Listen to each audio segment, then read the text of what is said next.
Move on and talk about Just Stop Oil. The protests from Just Stop Oil have cost the Metropolitan Police more than £7.7 million. Wait for this, in the past 13 weeks.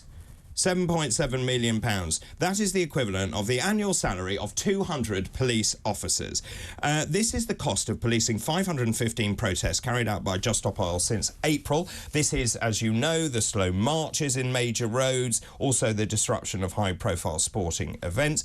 270 people, or more than 270, have now been arrested over that period. And it's interesting, actually, the Assistant Commissioner, Matt Twist, actually says this disruption is not protest, it's actually crime. Joining me now, Norman Brennan, a former police officer who served for 31 years in the force and director of Law and Order Foundation. Good morning to you, Norman. Yeah, good morning to you. I should think people around the country are pretty angry about these figures. £7.7 million in 13 weeks, 200 police officers that should be on the street instead of actually having to police these eco-nutters. Yeah, that equates to almost 24,000 police officer shifts.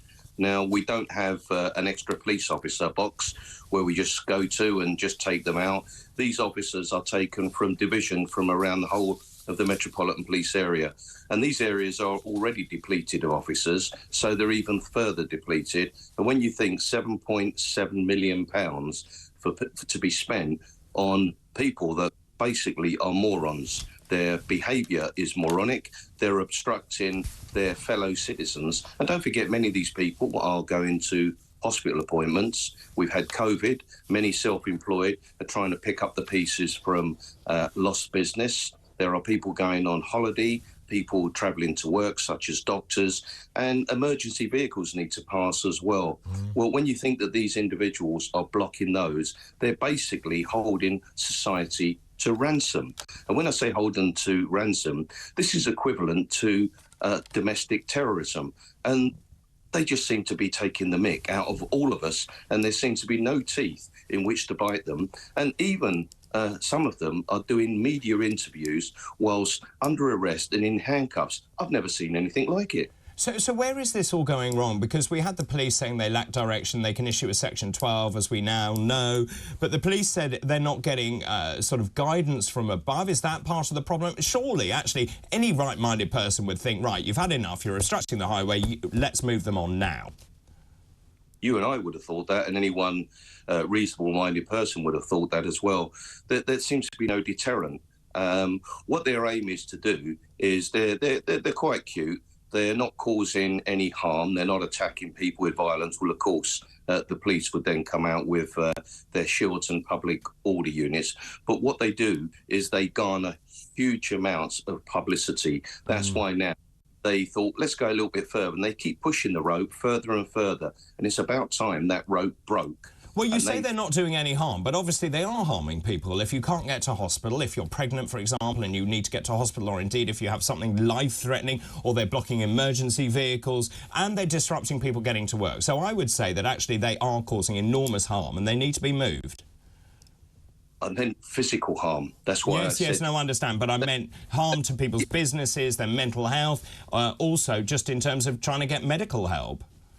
I've just stated that's exactly what they're doing. They are moronic individuals, they're selfish individuals, and they are equivalent to domestic terrorists. Well, we deal with terrorism very, very seriously. And until we start imposing 3- and 6-month jail sentences rather than arresting them and having them released that afternoon or the following day, there is no deterrent. And what they're doing is they're laughing at us.